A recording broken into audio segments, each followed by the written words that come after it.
স্বাগত। আজকে বাংলাদেশে আপনাদের সঙ্গে আছে আমি খালেদ মহিউদ্দিন। নির্বাচনমুখী প্রস্তুতির কথা শুনছি আমরা রাজনৈতিক দলগুলোর কাছে। একে অপরের ভুল নিয়ে প্রশ্ন তুলছে আওয়ামী লীগ ও বিএনপি।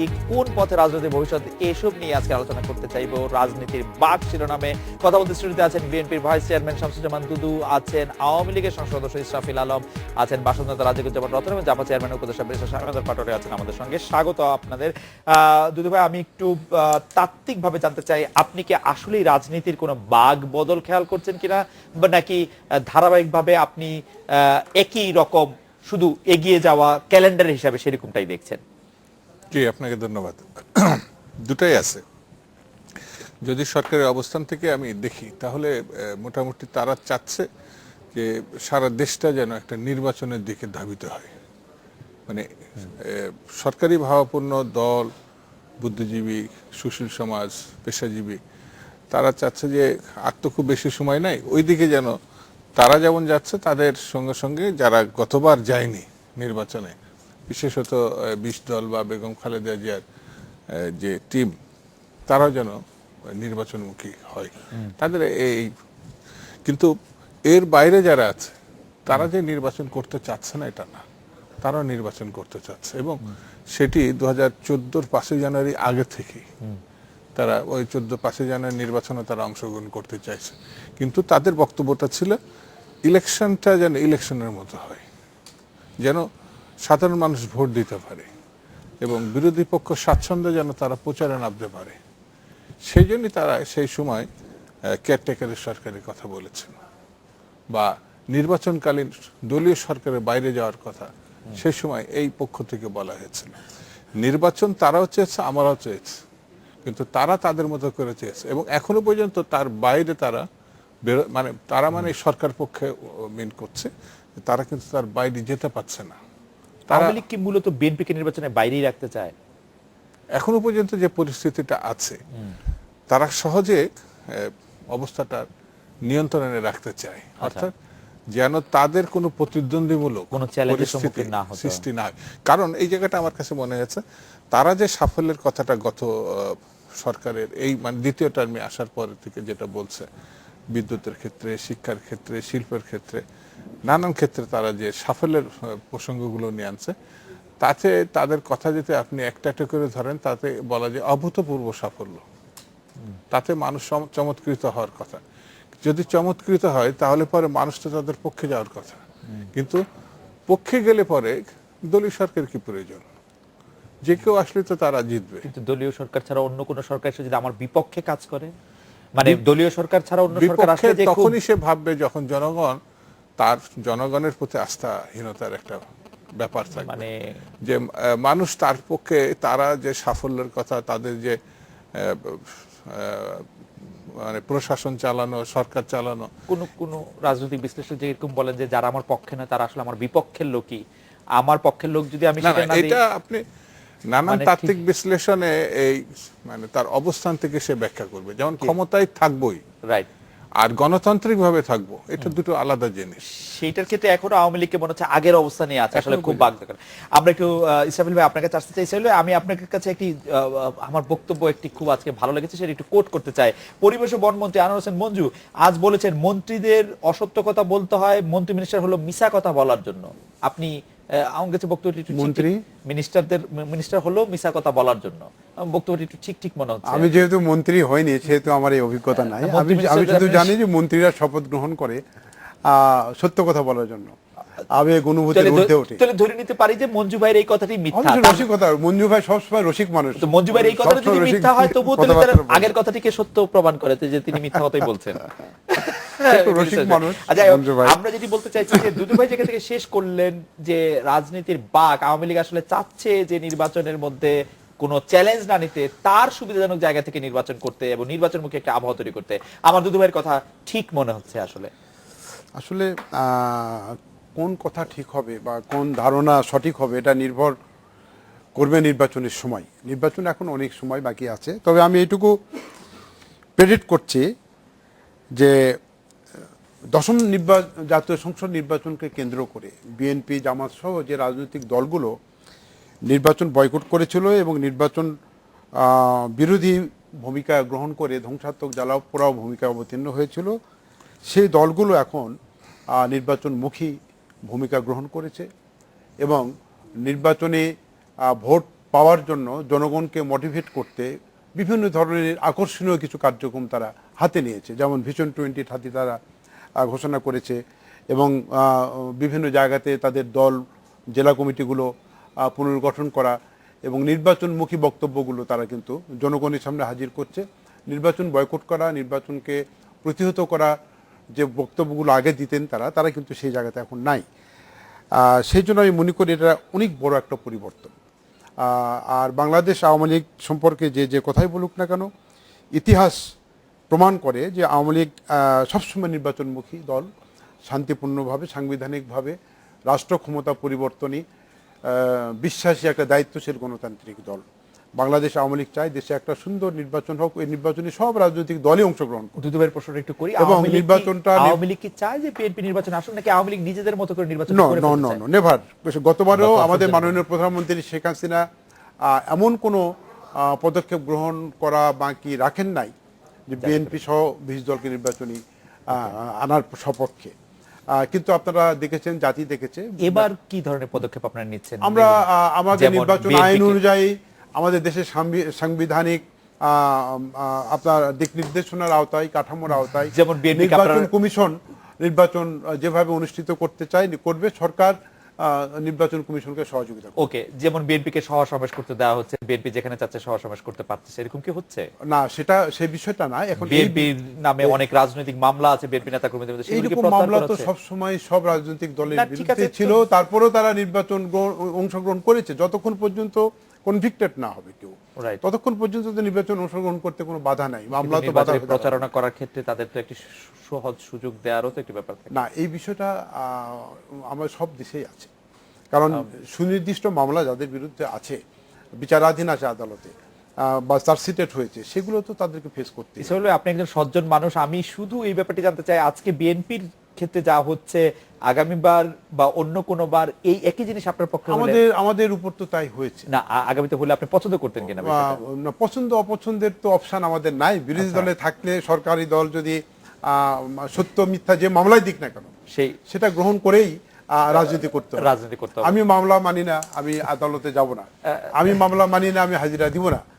এই সব করলে তো হবে না। রতন ভাই, আপনার কাছে কি মনে হয় একটা নির্বাচনী আবহাওয়া বা নির্বাচনী প্রস্তুতিমূলক পরিস্থিতি কি সৃষ্টি হচ্ছে? আগামীকাল যেমন বাজেট ঘোষণা করবেন অর্থমন্ত্রী, অনেকেই বলছেন যে নির্বাচনকে সামনে রেখে সেই বাজেটে কিছু কিছু জিনিস অ্যাড্রেস করা হতে পারে, এরকম কি আপনারও মনে হচ্ছে রতন ভাই? আমার ঠিক মনে হচ্ছে না। তাহলে আগামীকাল থেকে গ্যাসের দামটা এভাবে বাড়ানোর জায়গাটায় আসতেন না। যে আমরা তো গণশুনানিতেও দেখিয়েছিলাম যে গ্যাসের দাম বাড়ানোর কোনো যৌক্তিকতা নাই, বরঞ্চ আমরা একটা গণশুনানি আয়োজন করতে বলেছিলাম যে কিভাবে গ্যাসের দাম কমানো যায়। সরকার তো সেটা করলেন না, এবং কি তাদের বিইআরসির যে আইন ছিল 1 বছরে 2বারের মানে একবারের বেশি দাম বাড়ানো যাবে না, সেটাও তারা ভায়োলেট করেছিলেন। তো ফলে আমার মনে হয় না যে জনমতের খুব একটা তোয়াক্কা তারা করছেন। বাজেটও এবার দেখেন অনেক বেশি একটা ঘাটতি বাজেটের কথা যেমন আছে, আবার গত বছরের যে বাজেট ছিল সেই বাজেটেও দেখুন এমন এমন জায়গা বরাদ্দ ছিল, সেই বরাদ্দটা ঠিক মতো ব্যয়ও করতে পারেনি, রাজস্ব আয়টাও পুরোপুরি করতে পারে নাই, রাজস্ব মানে ব্যয়টাও ঠিক মতো করতে পারেনি। ফলে আমার কাছে মনে হয় যে একটা অ্যাকাউন্টেবিলিটির কোনো তোয়াক্কাই করতে চায় না। আচ্ছা, জবাবদিহির তোয়াক্কা করছে না সরকার। এবং আমরা মনে করি যে রাজনৈতিক করার ক্ষেত্রে কোনো বাধা অনুভব করছেন কিনা, আপনার কাছে মনে হচ্ছে কিনা যে আপনার পলিটিক্যাল রাইট এস্টাবলিশ করার ক্ষেত্রে এই সরকার একটি বাধা হয়ে দাঁড়াচ্ছে? যেমন ধরেন একটা সময় প্রশ্ন উঠতো যে আসলে গণতন্ত্রের সীমা আসলে কতটুকু, যে একটা মানুষের স্বাধীনতার সীমা ততটুকু যা অন্যের স্বাধীনতাকে হরণ না করে। এখন আমরা বলছি গণতন্ত্রের সীমা কতটুকু, আওয়ামী লীগ ক্ষমতা থাকলে বিএনপির জন্য গণতন্ত্রের সীমা এতটুকু, অন্যান্যের জন্য এতটুকু, বিএনপি ক্ষমতা থাকলে এতটুকু। আমরা একসময় বলেছিলাম যে আসলে গণতন্ত্রের সীমা কি 4.5 ফুট, মানে যখন বিএনপি ক্ষমতা ছিল তখন আওয়ামী লীগ ফুটপাত থেকে নামতে পারতো না, আবার আওয়ামী লীগ ক্ষমতা আছে বিএনপি তার অফিসের বাইরে যেতে পারছে না। আর আমাদেরও জায়গাটা এমন সীমাবদ্ধ হয়েছে যার সাথে মানববন্ধন করার জন্য চিকন একটা রাস্তা প্রেস ক্লাবের সামনে আমরা দাঁড়িয়ে আছি। সরকারের জায়গা পছন্দ হচ্ছে না, তার বিপক্ষে গিয়ে কোনো কিছু করলে কিছু করা যাবে না।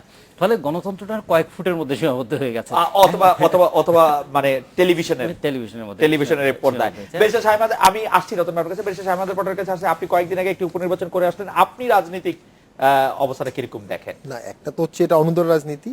অনুদর রাজনীতির কারণে স্বাভাবিকভাবে টলারেন্স খুব কম। যেমন আজকেও দেখলাম ইমরান সরকারের বিরুদ্ধে মামলা হয়েছে, মামলার মূল বিষয়বস্তু হচ্ছে ক্যাম্পাসে উনি একটা মিছিল করেছেন, সেখানে মাননীয় প্রধানমন্ত্রী সম্পর্কে একটা কটূক্তি ছিল। তো টলারেন্সটা খুব কমে গেছে।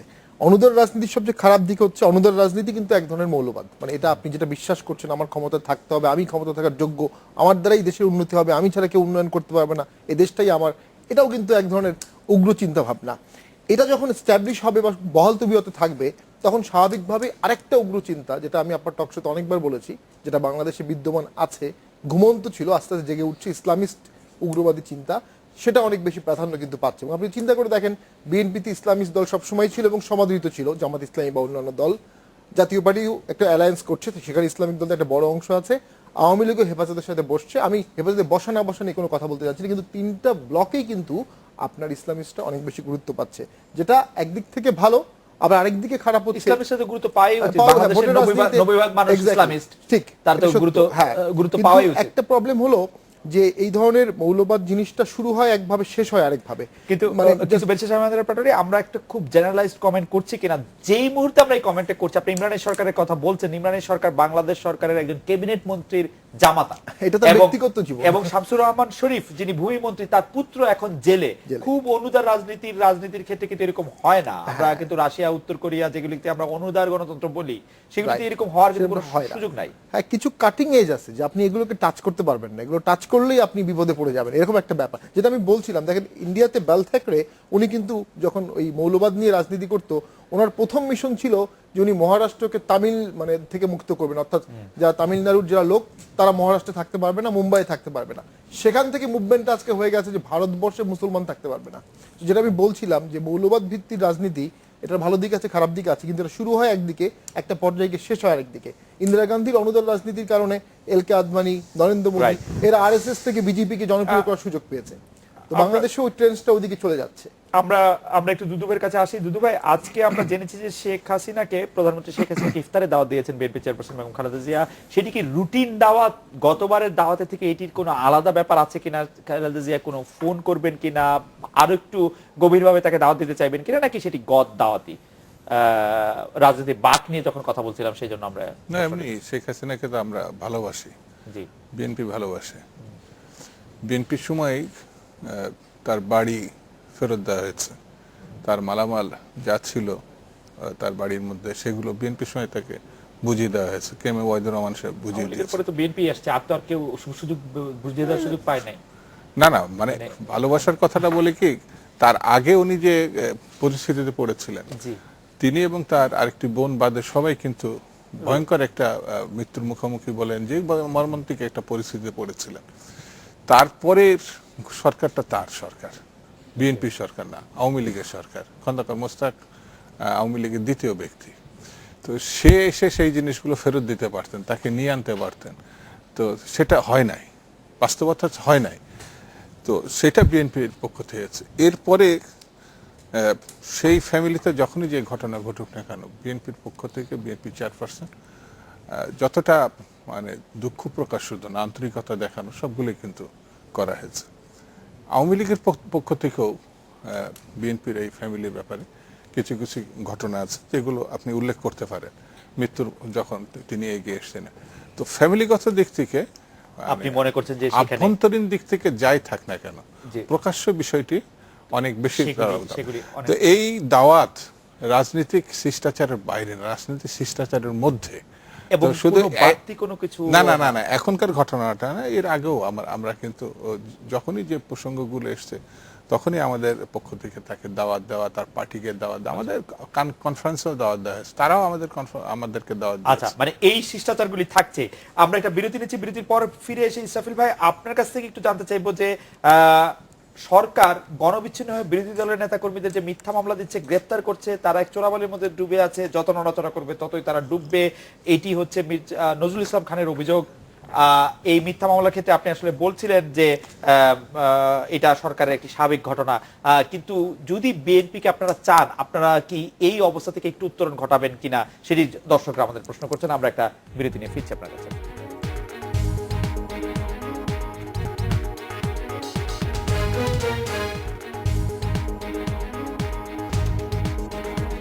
আজকে বাংলাদেশে ফিরলাম, জনাব ইসরাফিল আলম, আমরা জানতে চাইছিলাম যে রাজনৈতিক চোরাবালিতে বাংলাদেশের জনগণ যে চোরাবালির মধ্যে ডুবে আছে, নড়াচড়া করলে ডুববে, এটি বলছিলেন আমার দর্শকরা জানতে চাইছেন যে বিএনপি কে লেভেল প্লেইং ফিল্ড আসলে দেওয়ার ব্যাপারে আওয়ামী লীগ সিরিয়াস কিনা।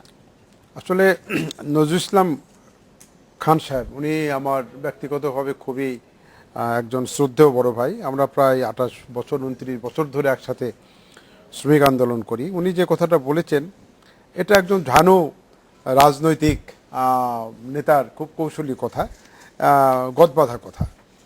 কারণ মিথ্যা মামলা আমরা বিরোধী দলের নামে যদি দিই বা তাদেরকে যদি অন্যায়ভাবে নিপীড়ন নির্যাতন করি, সেটা তো জনগণ কোনো অবস্থাতে মেনে নেবে না। কারণ জনগণ আওয়ামী লীগের একেবারে দাস নয় বা আওয়ামী লীগের একেবারে অন্ধভক্ত নয় যে আওয়ামী লীগ যা করবে তাই তারা মেনে নেবে।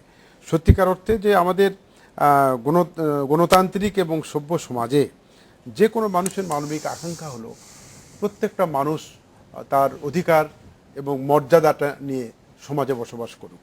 সেই জায়গা যদি আক্রান্ত হয়, সেই জায়গাটা যদি বিপন্ন হয়, ক্ষতবিক্ষত হয়, তাহলে কিন্তু প্রত্যেকটা মানুষই কিন্তু বিবেকসম্পন্ন মানুষই কিন্তু এটার প্রতি বিক্ষুব্ধ হয়ে যায়। এবং সেটা বাংলাদেশ আওয়ামী লীগই হোক আর যে কোনো দলই হোক, সরকারি থেকে এই জাতীয় কাজ করলে তাদের কিন্তু জনভিত্তি নষ্ট হয়, দুর্বল হয়ে যায়, জনপ্রিয়তা নষ্ট হয়। তা আমরা তো কোনো অবস্থাতে চাই না যে আপনারা কি জনপ্রিয়তার আসলে তোয়াক্কা করেন? কেন করবো না? আপনারা রাজনৈতিক দল আমরা তো আমি আগেই বলেছি বাংলাদেশ আওয়ামী লীগ যেমন রতন ভাই যেটি বলছিল আগামীকাল যে গ্যাসের দাম বাড়ানোটা এবং প্রায় অপ্রয়োজনে অতি অল্প পরিমাণ গ্যাসের দাম বাড়ানোর যে সিদ্ধান্ত। গ্যাসের দাম আমি একটা কথা বলি, বাংলাদেশে গ্যাস ব্যবহার করে কয় শতাংশ মানুষ?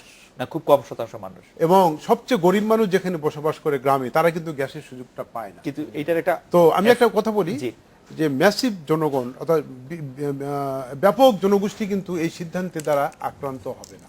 তারপরে যে কথাটা যে গ্যাস দাম যদি আপনি বৃদ্ধি না করেন, তাহলে সরকারের যে এক্সপেন্ডিচারগুলো বেড়ে যাচ্ছে, আন্তর্জাতিক বাজারে সবকিছুর দাম বেড়ে, আপনারা টাকা পাচার হওয়া কমান, পিলফারেজ সেটা ভিন্ন। আপনি এত প্রশ্ন করলে অনেক উত্তর দিতে হবে। এটা আসবে কোথার থেকে? এটা আসবে কোথা থেকে? গভর্নমেন্ট অ্যাডজাস্টমেন্ট করবে কোথা থেকে? আর একটা বিষয় হলো যে মানুষের আয় তো বেড়েছে, মানুষের পার ক্যাপিটাল ইনকাম বেড়েছে, মানুষের আয় বেড়েছে, অতএব মানুষের এই খরচও বাড়বে, সেটি স্বাভাবিক। এটা কিন্তু সঠিক না। কারণ রতন ভাইরা এই কথা খুব সহজে বলতে পারে, রতন ভাই তো রাষ্ট্র পরিচালনার দায়িত্ব নিতে হয় না। ওকে, আর যারা দায়িত্ব নেন ওনাদের পক্ষ থেকে, ওনাদের সাথে মিছিল করতে করতে, জি, আপনারা রাষ্ট্র পরিচালনার স্লোগান দিতে দিতে তাদের অবস্থাটা কি হয় আপনারা তো সবাই জানেন। জি জি, রাষ্ট্র পরিচালনার দায়িত্বটি, এই কষ্টকর দায়িত্বটি আপনারা আর কতদিন কেন করেন? আপনাদের কষ্ট তো আমরা চোখে দেখতে পাই না। জনগণ যে ওনাদের উপর আস্থা রাখতে পারে না, ওনাদেরকে ভোট দেন, আমরা কি ফল যে করব? কত মধুর, হ্যাঁ, এটা দেখি আমরা যে যারা ক্ষমতায় থাকেন এই মধুর ভাণ্ডটা তারা ছাড়তে চান না কেন? রতন ভাই, আমরা একটা অন্য জায়গা থেকে আপনার কাছ থেকে আসলে বক্তব্য শুরু করতে চাই যে একটি কথা আসছে যে ধর্ম নিরপেক্ষতা আসলে একটি ক্যাচ ফ্রেজ এবং আওয়ামী লীগ সেটি আসলে ব্যবহার করছে, কিন্তু আসলে ধর্ম নিরপেক্ষতা আওয়ামী লীগ বিশ্বাস করে না। বর্তমান যে সময়টা আছে তাদের আসলে ধর্ম নিরপেক্ষতা বিশ্বাস করা বা আর দরকার আছে কি? আমার কাছে তো মনে হয় যে এটি ক্যাচ ফ্রেজ বা কাগজে কথা হয়েই থাকাটাই ভালো। একটা জিনিস আপনারা দেখুন যে ধর্ম বিশ্বাস এবং ধর্ম ব্যবসা দুটোর মধ্যে একটা পার্থক্য করা উচিত। বাংলাদেশের কোনো ধর্ম বিশ্বাসী মানুষ জ্ঞানত কোনো অন্যায় করতে চায় না, কারণ সে মনে করে এটা ধর্মে বাধা আছে, নিষেধ আছে। কিন্তু ধর্মকে যখন ব্যবসার হাতিয়ার করা হয় কিংবা ধর্মকে যখন রাজনীতির সোপান হিসেবে ব্যবহার করা হয়, তার ফল যেমন আমরা ৭১-এ দেখেছি, তার ফল যেমন আমরা ৭৮ দেখেছি, তার ফল যেমন ৮৬-৮৭ সালে দেখেছি, কিংবা এখনো যেটা দেখছি, সব কিছুর মধ্যে আমরা দেখছি যে ধর্মকে পুঁজি করে মানুষের আবেগকে কিভাবে ব্যবহার করার চেষ্টা করা হয়। আপনারা খুব একমাত্রার কথা বলেন না, আপনারা যেমন ধরুন এবারে যারা ধর্ম বিশ্বাস করে তাদের না এমনি দেখুন, আপনি সাধারণ মানুষের মধ্যে দেখুন, আচ্ছা দেখুন মানুষ যে কত বিপন্নতার মধ্যে আছে, গার্মেন্টস শ্রমিকদের মজুরি নিয়ে আছে। আজকে ইসরায়েল হয়তো খুবই বললেন মাথা পিছু আয় এখন $১৬০২ হয়েছে। $১৬০২ হলে একটা ৫ সদস্যের পরিবারের তো মাসে ৫৩,০০০ টাকা আয় হওয়ার কথা। সবাই আয় করবে, বাংলাদেশে কি সবাই আয় করে? তার মানে গড়ের নিচে কত মানুষ আছে? তাহলে দেখেন সেটা হিসাব করেন, গড়ের নিচে কত মানুষ আছে আর গড়ের উপরে কত মানুষ আছে। এখন ৪৮,০০০ বাংলাদেশে আছে বিলাসবহুল গাড়ি BRT এর হিসাব অনুযায়ী, যেগুলোর দাম ১ কোটি টাকার উপরে। তাহলে এরকম ৪৮,০০০ মানুষও আছে। আবার ধরুন যে চালের দাম যে বেড়ে গেল, তার প্রভাবটা কার উপর পড়লো? চিনির দামটা যে রমজান মাসে ১৮ টাকার মতো বেড়ে গেল, কার উপর পড়লো? বাজেটে যে ভ্যাটটা আরোপ করা হবে সেটা কার উপরে পড়বে? গ্যাসের দামের প্রভাব তিনি বললেন শুধুমাত্র ২৭ লক্ষ যারা বাড়িতে গ্যাস ব্যবহার করে তাদের উপর কি পড়বে? গ্যাস যেহেতু বিদ্যুৎ উৎপাদন হয়, বিদ্যুতের দাম বাড়বে না? গ্যাস পরিবহনে ব্যবহার হয়, তার প্রভাব বাড়বে না? ফলে ওষুধের দাম কি অস্বাভাবিকভাবে বেড়েছে।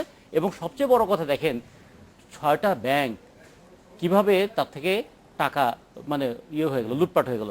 এবং আরো একটা জিনিস দেখেন, 42,000 কোটি টাকার মন্দ ঋণ নামে এটাকে যে ঋণ খেলাফিটাকে অবলোপন করে দেওয়া হলো। যেই রাষ্ট্র 42,000 কোটি টাকা মানে অবলোপন করে দিতে মানে মাফ করে দিতে পারে, সেই রাষ্ট্র কিন্তু 4,180 কোটি টাকা গ্যাসের দাম বাড়িয়ে আবার আয় না করলে তাদের চলে না। ওকে রতন ভাই, আমি একটু ব্যারিস্টার পাটোয়ারির কাছে আসি। ব্যারিস্টার শাহমাদ পাটোয়ারি, আপনার কাছে কি মনে হয় যে আমাদের যে সমস্যার কতগুলি ধরন রয়েছে, যে আমরা আসলে ধর্মনিরপেক্ষ নাকি ওরকম দেশ, আমরা আসলে উদার গণতান্ত্রিক দেশ না ভালো গণতান্ত্রিক দেশ, এগুলি আমাদের বড় সমস্যা, নাকি রতন ভাই যে সমস্যাগুলির কথা বলছেন সেগুলি আমাদের বড় সমস্যা? না, আমাদের বড় সমস্যা হচ্ছে যে আমরা জাতিগতভাবে অতি ধার্মিক না, মানে ধর্ম ইসলাম যে যে ধর্ম পালন করি সেটার মূল স্পিরিটটা যে আমরা ফলো করি এমনটা না, কিন্তু ধর্ম নিয়ে আমাদের মধ্যে একটা প্যাশন কাজ করে, সবার মধ্যেই করে, কম বেশি বেশিরভাগ অংশ। এটা ভোটে কখনো ব্যবহৃত হয়, কখনো হয় না। ভোটে ব্যবহৃত হলেও আপনি দোষের খুব বেশি বলতে পারবেন না। এখন যেটি হচ্ছে আওয়ামী লীগের রিসেন্ট ট্রেন্ড, যেটা আমি যেটা দেখছি, এক হচ্ছে 10 টাকায় চাল দেয়া, তারপর সাম্প্রতিক সময় গর্ভবতী মহিলাদের 500 টাকা করে ফ্লেক্সিলোড করে দেওয়ার একটা প্রস্তাবনা চলছে, এবং সব মিলিয়ে কিন্তু একটা জনসম্পৃক্ত রাজনীতির টেন্ডেন্সি রিসেন্টলি আমি আওয়ামী লীগের মধ্যে দেখতে পাচ্ছি। অর্থাৎ তারা সামনের ভোটে জনসমর্থন বাড়ানোর একটা চেষ্টা করছে, যেটা একটা ইঙ্গিত যে সামনের ভোটটা ইনক্লুসিভ বা একটা পপুলার ভোট হওয়ার, মানে জনসমর্থন ভোট হওয়ার সম্ভাবনা আছে। এদিক থেকে সিমটমগুলো, এখানে যে প্রবলেমটি যেটা হচ্ছে, বিএনপি এখনো স্পষ্ট করছে না তারা কি করবে, ইলেকশনে যাবে কি যাবে না। আবার আওয়ামী লীগও স্পষ্ট করে বলছে না ইলেকশনে গেলে তারা বিএনপির জন্য কতটুকু স্পেস দেবে, কতটুকু লেভেল প্লেইং ফিল্ড দিবে, কতটুকু সংবিধান বিএনপিকে কি কি দিতে হবে বলে মনে করেন, এটা একটা বা আপনি মনে করেন মানে বিএনপিকে এখন সেটা তো বিএনপি বুঝবে তাদের কতটুকু দিলে তারা মনে করে নির্বাচন তারা করবে বা তারা লেভেল প্লেইং ফিল্ড হবে। হ্যাঁ, মামলা মোকদ্দমার কিছু ব্যাপার থাকে, যেসব মামলা সুনির্দিষ্ট অভিযোগ নাই, সুনির্দিষ্ট অপরাধ নাই, সেসব মামলার ক্ষেত্রে আমি মনে করি যে পলিটিক্যাল মামলা, পিওর পলিটিক্যাল মামলা, সেগুলোর ক্ষেত্রে রাজনীতিবিদদের হ্যারাসমেন্ট থেকে মুক্তি পাওয়ার একটা দাবি থাকতে পারে যে আমি ভোট করবো, আমাকে এসব মামলা থাকলে আমি কিভাবে ভোট করবো, আমার যদি 86টা মামলা থাকে, আমাকে যদি বছরে 86 দিন কোর্টে যেতে হয়, এটা একটা যৌক্তিক দাবি কিছু কিছু ক্ষেত্রে হতে পারে। আরেকটা জিনিস হতে পারে নির্বাচনকালীন সরকার পরিচালনা, এক্স্যাক্টলি এই যেখানে যে প্রবলেমটা আমি অনুভব করি, আমি কালকেও একটা টক শোতে বলেছিলাম যে আসলে নির্বাচনকালীন সরকার রূপরেখা বিএনপি এখনো দিতে পারেনি। কি রূপরেখা দিবে? বর্তমান সাংবিধানিক কাঠামোতে আদৌ কোনো রূপরেখা দেওয়া সম্ভব কিনা। এখন একটা ছোট ক্যাবিনেটের কথা বলা হচ্ছে, মানে আমি শুনেছি যে একজন বিএনপির মুখে ছোট একটা ক্যাবিনেট থাকবে, তারা নির্বাচনকালীন সরকার। এই ক্যাবিনেটের মেম্বার কারা হবে? অবভিয়াসলি বর্তমান এমপিরা হবে, এটা বিএনপি চাবে না। বিএনপি চাবে যারা অনির্বাচিত বা সংসদের বাইরে তারা হবে। প্রায় একই ধরনের প্রস্তাব তো প্রধানমন্ত্রী শেখ হাসিনা 2013 সালে দিয়েছিলেন যে আমরা একটা ছোট ক্যাবিনেট করি, আপনারা যে মন্ত্রী এসে সেই মন্ত্রী নেন, আমরা একটা নির্বাচনকারী সরকার। এখন সংবিধান এটা এইবার তো আওয়ামী লীগের এরকম আর কোনো কিছু বলতে পারবে না। সংবিধান এটা কতটুকু মানে অ্যালাউ করে, মানে আপনি যদি স্ট্রিক্টলি দেখেন, কেয়ারটেকার গভর্নমেন্ট যে কারণে বাদ দেওয়া হলো যে অনির্বাচিত লোক ওই সময় সরকার চালাবে না। আপনার ক্যাবিনেটে যদি 7 জন অনির্বাচিত থাকে বা 8 জন অনির্বাচিত, তখন শেখ হাসিনা বলছিল যে সংসদ সদস্যদের মধ্যে থেকে হবে, তখন তো সবাই ছিল, সব পার্টি ছিল। সেই ক্ষেত্রে হয়তো কোনো না কোনো সিস্টেম করে কাউকে পাস করিয়ে নিয়ে আসা যেতে পারে যদি সরকার সিরিয়াস থাকে। কঠিন হয়ে দাঁড়াচ্ছে। আমরা একটু দুদু ভাইয়ের কাছে আসতে চাই। দুদু ভাই, আমরা একটা বিরতি নিয়ে আপনার কাছে আসি। আমার প্রশ্ন আপনার কাছে যে রাজনৈতিক প্রতিপক্ষ হিসাবে আপনারা বাম ঘেঁষা মধ্যমপন্থী আওয়ামী লীগ আপনাদের কাছে মনে হয় যে সাংঘাতিক প্রতিপক্ষ, নাকি আওয়ামী লীগ যেমন এখন প্রায় ডানপন্থী একটি দলে পরিণত হয়েছে সেটিকে আপনারা বড় প্রতিদ্বন্দ্বী মনে করেন? সেটা যদি আমাদের একটু বলেন। আমরা একটা বিরতি নিয়ে ফিরছি আপনাদের কাছে।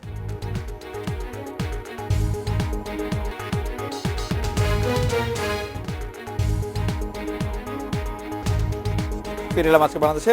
দুদু ভাই, রাজনৈতিক প্রতিপক্ষ হিসেবে কাকে আপনার বেশি পছন্দ, বাম ঘেঁষা মধ্যপন্থী আওয়ামী লীগ নাকি প্রায় ডানপন্থী আওয়ামী লীগ, যেটার প্রবণতা এখন দেখা যাচ্ছে? আওয়ামী লীগ আসলে আওয়ামী লীগ হলে ভালো হয়, কিন্তু আওয়ামী লীগ ডান বা বাম না। আওয়ামী লীগ ক্ষমতা প্রিয়। এখন ক্ষমতা প্রিয় মানে আছে ফ্যাসিবাদী, অন্ধের মতো ক্ষমতাকে ধরা, সেটা ভোট, মানুষ, দেশ, এইগুলো না। তো ডানপন্থীদের একটা চরিত্র আছে, বামপন্থীদের একটা চরিত্র আছে। এই চরিত্রের বাইরে যেটা, সেটা হচ্ছে ক্ষমতা প্রিয়। ক্ষমতা প্রিয় মানে ফ্যাসিবাদের লক্ষণটা স্পষ্ট, যেটা যেমন আওয়ামী লীগের মতো দল যারা ভোটকে খুব একটা ফেস করতে ছিল না 2014 5ই জানুয়ারি, যেটা আমার কাছে মনে হয়েছে। তারপরে পরবর্তী স্থানীয় সরকারের নির্বাচন যখন যেখানে খারাপ লক্ষণ দেখা গেছে, তো সব থেকে মানে পুরাতন দল কিন্তু আওয়ামী লীগ। সে দেখবে প্রশাসনকে ব্যবহার, পুলিশকে ব্যবহার বা তাদের মতো করে। এখন যদি আমি এইভাবে মেনে নিই যে নির্বাচনে জেতার জন্য যে কৌশলগুলো সেটা আমি করব, তাহলে তো ফ্যাসিবাদ আপনার চূড়ান্তভাবে এখানে প্রতিষ্ঠিত হবে। কারণ 71 মুক্তিযুদ্ধটা আমাদের প্রধান দিক হচ্ছে মানুষের ক্ষমতায়ন, মানুষের অধিকার। কিন্তু আপনি সব কিছু দিয়েও একটা জায়গায় আপনি কার্পণ্য আওয়ামী লীগ এই মুহূর্তে করেছে, সেটা হচ্ছে মানুষের ভোট অধিকারটা নাই। সেই ভোটাধিকার ফিরিয়ে আনার জন্য একসময় আওয়ামী লীগ কথা বলেছে। এখন যেটা আওয়ামী লীগের বাইরে, ক্ষমতার বাইরে যারা আছে তারা বলছে, সেটি হচ্ছে দলীয় সরকারের বাইরে। কারণ সকল বিবেচনা, সংবিধান টংবিধান যাই কিছু বলেন, আইন টাইন যাই কিছু বলেন না কেন, এই সুপ্রিম কোর্ট, হাইকোর্ট, এই সুশীল সমাজ, মানুষের ভোটাধিকার কিন্তু এই সংবিধান নিশ্চিত করতে পারেনি। কিতাব আছে, লেখা আছে, আইন আছে, কিন্তু আপনি মনে করছেন যে আওয়ামী লীগ আসলে সেই ভোটের অধিকারের রাজনীতি যদি করে তাহলে সেটি সবচেয়ে ভালো? সেটি যদি ফিরে আসতে পারে তাহলে এখানে আর কোনো সমস্যা থাকে না। ইসরাফিল ভাই, আওয়ামী লীগকে আসলে ভোটের অধিকার রাজনীতি, ভোটের অধিকার থেকে কেড়ে নিতে চায়, কেড়ে নিয়ে একটি ফেসিবাদী সরকারে পরিণত হতে চাচ্ছে? না না, এটা বিরোধী দল থেকে যে অভিযোগ করা দরকার সেটা তারা অবশ্যই করছেন, কিন্তু অভিযোগটা অভিযোগই। এর বাস্তবতা কি? বাংলাদেশ আওয়ামী লীগ এই দেশের মাটি এবং মানুষের দল। এদেশের মানুষের অধিকার আদায়ের জন্য এই দল মানে আমাদের এই প্রায় 60 বছর ধরে দেখেন বিভিন্নভাবে আন্দোলন করেছে, সংগ্রাম করেছে, জীবন দিয়েছে, কখনো মাথা নত করেনি। এবং এই মানুষের মুক্তির জন্য এখন আমাদের মাননীয় প্রধানমন্ত্রী শেখ হাসিনার নেতৃত্বে যে জয়যাত্রা শুরু হয়েছে সেটাও আপনারা বিবেচনা করে দেখেন। এই যে বাজেট নিয়ে কথা বললো রতন ভাই, আমরা ডেফিসিট বাজেট, ঠিক আছে, সম্প্রসারণমুখী বাজেট বাস্তবায়ন হচ্ছে বলেই কিন্তু গ্রোথ হচ্ছে, বাজেট বাস্তবায়ন হচ্ছে বলেই কিন্তু মানুষের কর্মসংস্থান হচ্ছে, মানুষের চেহারার পরিবর্তন হয়েছে, নতুন নতুন শহর হচ্ছে, আপনি রাস্তাঘাট হচ্ছে, ব্রিজ কালভার্ট হচ্ছে, আজকে ফ্লাইওভার হচ্ছে, সব কিছু হচ্ছে। বাজেট বাস্তবায়ন না হলে তো এগুলো হতো না। তারপর আমি একটা কথা বলবো যে আপনার খুব গুরুত্বপূর্ণ কথা বলেছেন যে ধর্ম ঘেঁষা দল হচ্ছে কিনা আওয়ামী লীগ। আসলে দেখেন, ধর্মভিত্তিক রাজনৈতিক প্রক্রিয়া এবং দল কিন্তু কোনোভাবেই আপনার গণতান্ত্রিক ব্যবস্থার সাথে কিন্তু এটা সামঞ্জস্যপূর্ণ নয়। আবার মানবিক মূল্য, কেন বেশিরভাগ লোক যদি চায় না, আমি না না, তাহলে সেটা তো একটা আমি কি বলবো, এটা তো সাম্প্রদায়িক দল হয়ে দেশ হয়ে যাবে। আর আমি যেটা বলি যে সমস্যাটা যে মানবিক মূল্যবোধ সম্পন্ন আধুনিক রাষ্ট্র ব্যবস্থার সাথে ধর্মভিত্তিক রাজনৈতিক দলের বা ধর্মভিত্তিক রাষ্ট্রের সম্পর্ক তো অনেক যোজন ধরে। কারণ মানুষের অধিকার, যখন আপনি ধর্মের আলোকে যাবেন তখন ধর্ম কি বলে সেটা, আর যখনই আপনি ধর্মের বাইরে থাকবেন তখন মানবিক মূল্যবোধকে চিন্তা করবেন যে মানুষের প্রয়োজন কি, মানুষ কিসে শান্তি থাকবে। বর্তমান সরকার কি ধর্মের ভিতরে না ধর্মের বাইরে? আমরা মানুষকে আমরা প্রাধান্য দিই এবং আমাদের উন্নয়নটা ইনক্লুসিভ উন্নয়ন, মুসলমানদের জন্য নয় বা হিন্দুর জন্য নয়, আচ্ছা, বা খ্রিস্টান বৌদ্ধের জন্য না, আমাদের উন্নয়নটা সবার জন্য, আওয়ামী লীগের জন্য না, বিএনপির জন্য না, সব দলের মানুষের জন্য। আপনি যদি ধর্মভিত্তিক দল হতেন তাহলে কি মানে হিন্দুর জন্য উন্নয়ন হতো না? ধর্মভিত্তিক দল হলে কিভাবে? আপনি মুসলমান যদি ধর্মভিত্তিক দল হইতো, আপনার পাকিস্তানে কি পরিস্থিতি আপনি দেখেন। রাইট। হ্যাঁ, আর তারপরে আপনি ইন্ডিয়াতে যে দেখেন গরু খাবার দিবে না, ধর্ম একটা ধর্মীয় চিন্তার থেকে, সাম্প্রদায়িক চিন্তার থেকে আসে। আরে বাবা, আমি কি খাবো না খাবো তুমি রাষ্ট্র তো নির্দিষ্ট করে দিতে পারো না। আমি গরু খাবো না, ছাগল খাবো না, ভেড়া খাবো, এটা আমার ব্যক্তিগত রুচির বিষয়। মোদি তো এটা নির্দিষ্ট করতে পারে না যে তুমি গরু জবাই করতে পারবে না, গরু বিক্রি করতে পারবে না, গরুর মাংস খাইতে পারবে না। আপনি বাংলাদেশকে এরকম রাষ্ট্র মনে করছেন না? রতন ভাই, আপনি কি ইসরাফিল ভাইয়ের সাথে একমত? আমরা একটা বিরতি নিয়ে আসবো নাকি আপনি 1 মিনিট একটু বলবেন? আসলে বিরতি নিয়ে আসি। আমরা একটা বিরতি নিয়ে আসি, আপনার কাছে একটু শুনি যে আপনি কি মনে করছেন।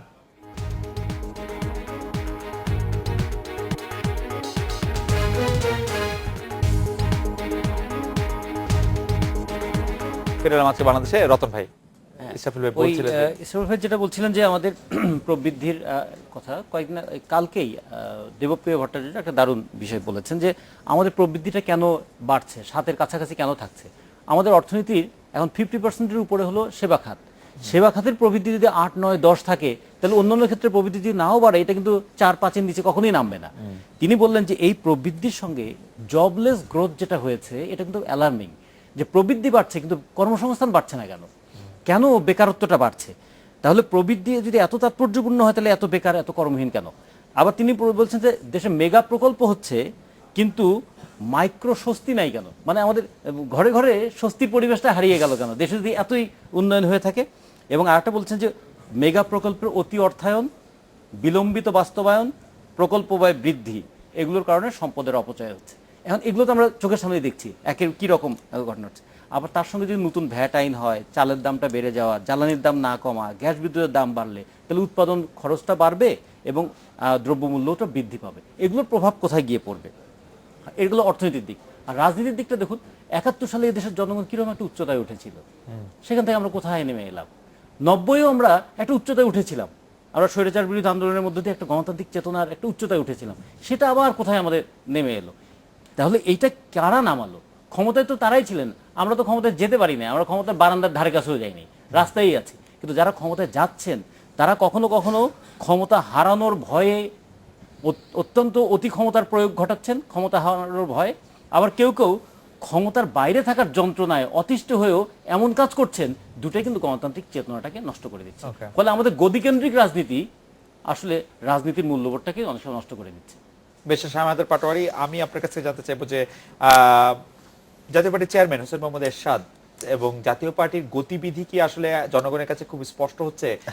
অনেক বড় একটা জোট করা হলো, জোটটা আবার কিছুদিন পরে মানে কিছু লোক না, বের জোট হয়ে গেল। ভাঙার নিউজটা কমপ্লিটলি গুজব, এটা কোনো সত্যতা নাই। এটা একটা মাত্র পত্রিকা আসছিল জনকণ্ঠে মনে হয়, ওইটা বলছি না। আমাদের মূল সমস্যাটা হচ্ছে সরকারি দল বিরোধী দলে যাওয়ার বিন্দুমাত্র রিস্ক নিতে চায় না। ঠিক একই প্রবলেম বিএনপি হয়েছিল 2005-06 সালে, যে কোনোভাবেই বিরোধী দলে যাওয়া যাবে না। একই প্রবলেম নানা কারণে আওয়ামী লীগের মধ্যেও কাজ করছে, কারণ তারা যুদ্ধবাদীর বিচার সহ নানা ব্যাপার আছে, 21শে আগস্ট গ্রেন হত্যা, সব মিলে তাদের মধ্যেই ভীতিটা কাজ করে। যেই দিন এই দেশে বিরোধী দল হওয়ার পথে কোনো বাধা থাকবে না, কোনো ভীতি থাকবে না, সেদিন আমার মনে হয় রাজনীতিটা দ্রুত একটা সম্ভাবনার দিকে যেতে পারে। আরেকটা তো ক্ষমতা লিপ্সা আছেই, যেই ক্ষমতায় আসছে সেই সারা জীবন থাকতে চাবে। কিন্তু রাজনৈতিক দলগুলো তো ক্ষমতা লিপ্সা থাকাই উচিত, না, নাহলে তারা কেন রাজনীতি- রাজনীতি করবে? হ্যাঁ, অবশ্যই রাজনৈতিক আদর্শটা তো আমি ক্ষমতা গিয়েই বাস্তবায়ন করবো। Right. ওটা তো আমাদের লিপ্সা কথাটার মধ্যে কিন্তু একটা লিপ্সা আপত্তি। ক্ষমতার মধ্যে একটাই আছে। লিপ্সা ক্ষমতা তো যেতে চাইবে, তার নীতিকে বাস্তবায়ন ভোটের করার জন্য মাধ্যমে, ক্ষমতায় mandate-এর যাবেই। মাধ্যমে। কিন্তু লিপ্সার আর মধ্যে যুক্ত থাকে ক্ষমতা গিয়ে mandate- আমি বেনিফিট পাবো। এক্স্যাক্টলি। আর এই ম্যান্ডেট প্রবলেমটা এমন একটা প্রবলেম, এটা যদি মানে আমি যেটা বলেছিলাম আপনার ডক্টর তো মনে হয় যে এক বালতি দুধের মধ্যে এক ফোঁটা চা না। মানে ম্যান্ডেট প্রবলেম নিয়ে আপনি হাজার উন্নয়ন করলেও এই প্রবলেমের ঘাটতিটা কেন যেন পুরোপুরি মেটানো যায় না।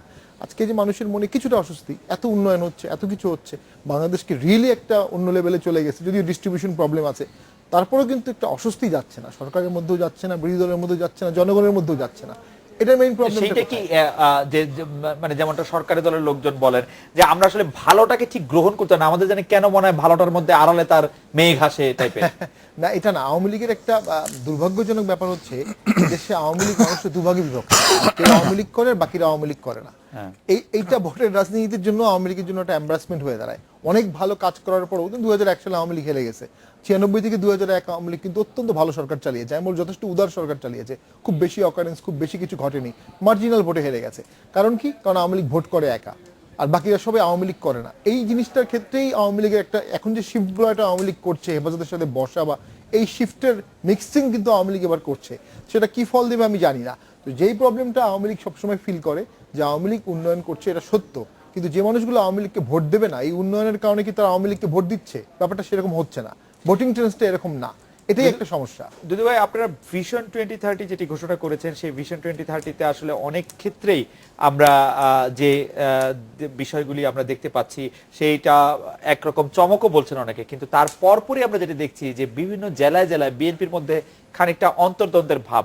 এইটার কারণ কি বলে আপনি মনে করেন? যেটি কথা আওয়ামী লীগের সাধারণ সম্পাদক বলছেন, ভিশন 2030 পরেই আসলে আমরা দেখতে পাচ্ছি যে বেশ কিছু জেলায় অন্তর্দ্বন্দ্ব। খুব একটা নাই, নেতৃত্বের কিছু প্রতিযোগিতা হয়তো আছে, যেটা আওয়ামী লীগের একটা খুনাখুনি যে পর্যায়ে যাওয়া অতটা হয়তো বিএনপির মধ্যে নাই, যেটা আমাদের ওবায়দুল কাদের সাহেব একটু এমনিতেই বেশি বলেন, যে কারণে অপ্রাসঙ্গিক কথা কিছু কিছু ওবায়দ ভাইয়ের মুখ থেকে চলে আসে। তো ওটা নিয়ে চিন্তা করার কোনো প্রসঙ্গ নেই। আর 2030 যে ভীষণ, সেটা নিয়ে ধরেন পক্ষে বিপক্ষে আলোচনাটা হলে বরঞ্চ ভালো, যে জিনিসগুলো নাই বা আসা উচিত ছিল বা আরো ইলাবোরেট হওয়া দরকার, সেই জিনিসগুলো আলোচনার মধ্য দিয়ে আসবে, এটা এবং আরো সময়। তবে আমার কাছে পাটোয়ারের একটা খুব ভালো কথা এখানে আমার আলোচনায় আসলে, এটা আমার মনে হয় যে সে একটা খুব চমৎকার প্রসঙ্গে আনছে যে কেউই বিরোধী দল হতে চায় না। এটা একটা গণতন্ত্রের জন্য খুব মারাত্মক। তার একটা মীমাংসা আবার জাতীয় পার্টি দিয়েছে, বিরোধী দলও থাকবো, সরকারও থাকবো।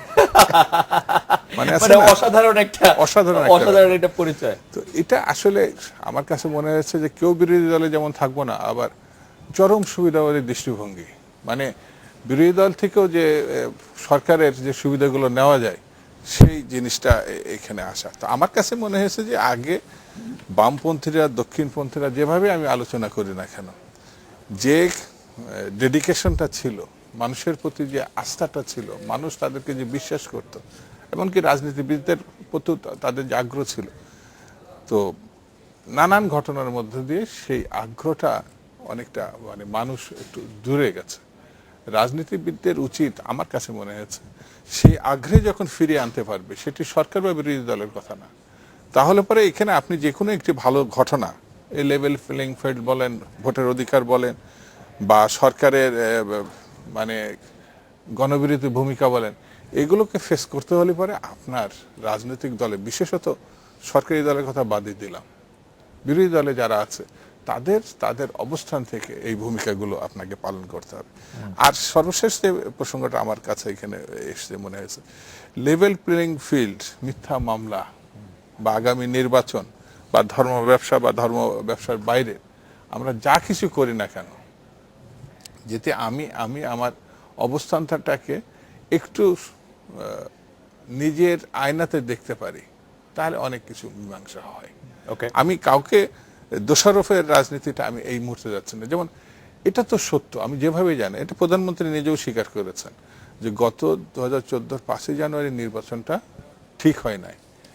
এটা এই দেশের কিন্তু কম বেশি সবাই একমত অবস্থা। আজকেও এই যে আমেরিকান রাষ্ট্রদূত কিন্তু বার্নিকাট যেটা জিজ্ঞেস কি বলে নির্বাচন কমিশনারের সঙ্গে যে কথা বলেছেন, সেই যে একটা কথা কিন্তু বেরিয়ে আসছে, সকলের অংশগ্রহণমূলক একটি নির্বাচন করা যায় কিভাবে, সেই দিকে যাও। সেটি কিভাবে যায় সেটি নিশ্চয়ই আপনারা ভাববেন। আমি একটু ইসরাফিল ভাই আপনার দৃষ্টি আকর্ষণ করছি, আপনি নিশ্চয়ই জানেন যে ভারতের সবচেয়ে বড় সেতু কয়েকদিন আগে উদ্বোধন করলেন ভারতের প্রধানমন্ত্রী। সেই সেতু যখন উদ্বোধন করা হচ্ছে তখন আমরা আসলে রিপোর্ট করছি এরকম, ভারত সেই সেতু বানাতে যত টাকা খরচ করেছে আমাদের সেতু বানাতে খরচ পড়ছে কেউ বলছেন 20 গুণ, কেউ বলছেন 30 গুণ। ব্যাপারটি কি আসলে ইসরাফিল ভাই? আর আরেকটি বিষয়, আপনি জানেন যে কাজী ফিরোজ রশিদ তিনি গতকাল জাতীয় সংসদে, আপনিও সংসদে নিশ্চয়ই দেখেছেন, শুনেছেন, ছিলেন আপনি সেখানে উপস্থিত, সরকারের পাশের লোক ছাড়া ব্যাংকিং খাতে লুটপাট কেউ করতে পারে না, ব্যাংকিং খাত সম্পর্কে তিনি এটি বলেছেন একটা অনুষ্ঠানে। দুটি ব্যাপার মিলিয়ে যদি আমাকে 2 মিনিট একটু বলেন। উনি কাজী ফিরোজ রশিদ সাহেব, উনিও তো সরকারের কাছের লোক এবং সরকারের ভিতরেরই লোক। জি, উনি এই কথা কিভাবে বলেন আমি জানি না, এটা একটা স্ববিরোধী কথা। আমার মনে হয় ব্যক্তিগত কোনো ক্রোধ বা ডিসকমফোর্ট থেকে উনি এই ধরনের কথা বলতে পারেন, যেটার সাথে বাস্তবতার কোনো মিল নেই। আর আপনি সেতুর কথা যেটা বলেছেন, ভারতের সেতু আর আমাদের পদ্মা সেতু, দুটো সেতুর মধ্যে আমি যতটুকু জানি, দুটো সেতুর মধ্যে স্ট্রাকচারাল ডিফারেন্স অনেক বেশি। আমাদের সেতুর স্পেস, আমাদের সেতুর আপনার হচ্ছে লোড বিয়ারিং ক্যাপাসিটি, আমাদের হচ্ছে এখানে নদীর যে অবস্থা, ওখানকার নদীর তার জন্য এরকম 20 গুণ বেশি টাকা লাগবে। এটা যেহেতু আমি এই ব্যাপারে বিশেষজ্ঞ না, আমি বলতে পারবো। তবে এইটুকু আমি শুধু বলবো যে পদ্মা সেতু নিয়ে দুর্নীতির অভিযোগ আন্তর্জাতিক পর্যায়েও হয়েছে, কিন্তু শেষ পর্যন্ত দুর্নীতি খুঁজে পাওয়া যায়। আমি দুর্নীতির অভিযোগ আনছি না, আমার সাজেশন হচ্ছে আপনারা অযোগ্য লোকদের টাকা বেশি লাগে, আপনারা বোঝেন টাকা না। বেশি লাগলে যদি আমরা 1 টাকার কাজ 10 টাকা দিয়ে করি, সেটাও একটা দুর্নীতি, সেটাও কিন্তু অন্যায়। এই ধরনের কোনো কিছু থাকলে, এই ধরনের কোনো কিছু থাকলে কিন্তু বিশ্বব্যাংক বসে থাকতো না, বিশ্বব্যাংক নিশ্চয়ই এটা উত্থাপন করতো। আর কাজী অতএব পদ্মা সেতু নিয়ে অনিয়মের যে কোনো অভিযোগকে আমি খারিজ করতে চাই, আমি এটাকে শুনতে চাই। আর আমি যদি ওটাকে এরকম বলি যে 70,000 কোটি টাকা বাংলাদেশ থেকে পাচার হয়ে গেছে যদি আমরা ধরে নেই, তো এই পাচারটা তো আসলে রতন ভাইয়ের পক্ষে, আমার পক্ষে, এমনকি দুদু ভাইয়ের পক্ষে এই 5 বছরে করা সম্ভব ছিল না। সরকারের পাশের লোকরা করবে, এটা তো প্রমাণিত। সরকার হয়তো পাটোয়ারি অর্থ পাচার যে কিছু হয়েছে এই কথা আমাদের মাননীয় অর্থমন্ত্রীও বারবার বলেছেন। এই আমি আপনাকে একটা কথা বলি, আমি লন্ডনে গিয়েছিলাম কিছুদিন আগে। লন্ডন গিয়ে শুনলাম, আমি যারা শুনছেন মনোযোগ সহকারে শুনবেন, আমি দায়িত্ব নিয়ে বলতে পারি, বাংলাদেশের একজন গার্মেন্টস ব্যবসায়ী 38টা ফ্ল্যাট কিনেছেন লন্ডনে। এখন এই সরকার তো একটা জনবান্ধব, ব্যবসা বান্ধব সরকার। এই সরকারের সময় ব্যাপক ব্যবসা বাণিজ্য হয়েছে, মানুষের ধন সম্পদের প্রসার হয়েছে, ইনকাম বেড়েছে, সবকিছুই হয়েছে, ইনভেস্টমেন্ট বেড়েছে। এখন ব্যবসায়ীরা যদি অনেক টাকা লাভ করে, মুনাফা করে, সে টাকা রিইনভেস্টমেন্ট না করে যদি বিদেশে নিয়ে যায়, কিভাবে ইসরাফিল ভাই? আমি তো বিদেশে যাই, সিস্টেমই আছে, না সিস্টেম আছে। আমি বলি দুটো সিস্টেম, একটা আছে হুন্ডির মাধ্যমে যাই, এখন তো গ্লোবাল ভিলেজ। তো আর একটা বিষয় হলো ওই গার্মেন্টস এর যে একটা ইনভয়েসিং এর যে বিষয়টা আছে, যাদের মধ্যে দেশপ্রেম নাই, যাদের মধ্যে দেশের মানুষের প্রতি মায়া মমতা নাই, আমাদের শেষ করতে তারা এসব করবেই। আমাদের রতন, আপনাদের অনেক ধন্যবাদ। এই ছিল আজকে বাংলাদেশে দেখা হচ্ছে আগামীকাল এই সময়। শুভরাত্রি।